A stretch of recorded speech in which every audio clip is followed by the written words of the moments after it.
TNT Sports have got 2 Arsenal games this month. Are you quite surprised by Arsenal's form this season?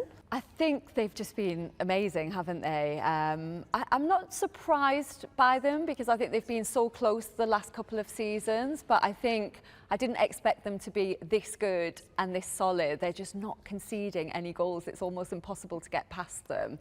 And I think they've just strengthened in all the right areas. They've got much more depth now. And I think they're just looking absolutely on the money for the title this season. It's difficult to hear such news about Arsenal. Do you think they'll win then?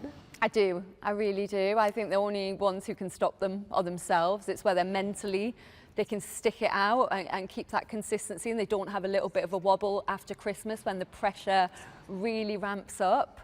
But I do think they're the best team and the best squad in the league at the moment, so I just can't see anyone catching them.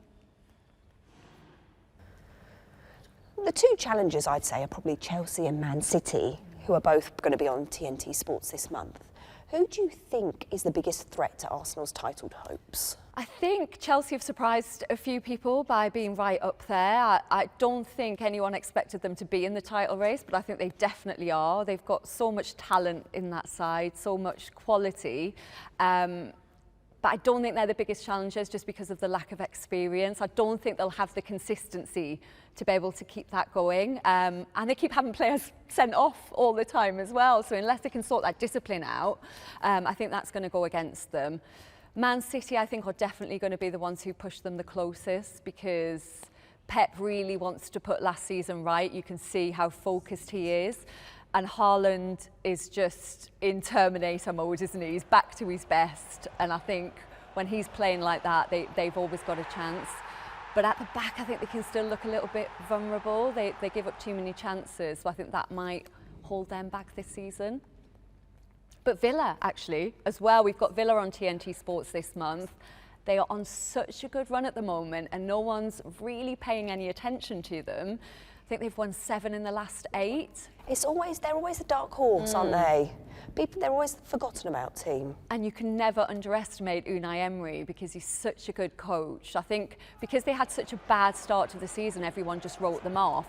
But he's too good a manager to not sort that out and turn that form around. So they're going to be up there. I think they'll get Champions League again. It's exciting again, isn't it? So you're a Newcastle supporter. We've got their game on the 20th of December. How are you feeling about them? They're at kind of similar points as Spurs at the moment, so not difficult to watch for us.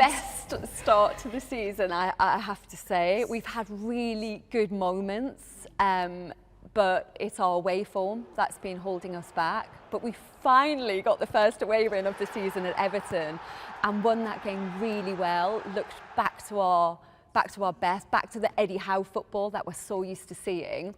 So I'm hoping that can be a turning point and we can now go on a really good run now. But the game on the 20th is against Chelsea, so that's going to be a really, really tough one. But I do back us at St James's Park. Our home form is always what's going to help us out with the supporters and that atmosphere. So I'm quietly confident that things are going to get a lot better now. Do you feel a little bit of joy in the fact that Isak is struggling? I'm not going to say that. I think I'm not going to say that. I think a lot of fans. It's a politician's answer, that one. It's a politician. I don't want to get in trouble. What I will say is that the way it's turned out for us, signing Nick Voltemade, has worked out very well because we love him already. He's already becoming a cult hero. He seems a great guy. He wants to be there. We only want players at the club who want to play for Newcastle.